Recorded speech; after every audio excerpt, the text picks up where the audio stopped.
ချောင်းချလေပြီကံကြမ္မာတရားကရှင်ခွဲခွဲရပြီအိမ်လိုလိုလိုလွတ်သွားပြီရာဒီရဲ့အင်းဒီပြောင်းလဲခဲ့ပြီ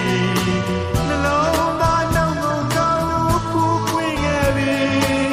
ဝေးရောက်ချစ်သူပြန်ရောက်တော့ပြခဲ့ပြီတဲ့လက်လုံးတစ်စင်စကား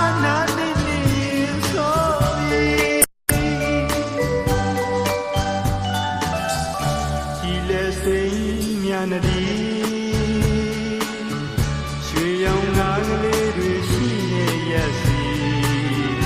ရေမကွယ်လွန်သူရှိပြီ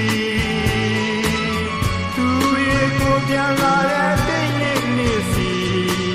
တဲမွားမွားတောင်းလုံးတဲဆူဆူရက်စီ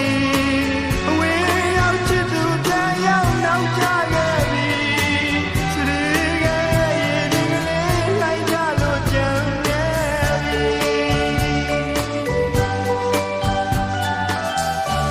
ဆရာကလေးချစ်ချင်းသည်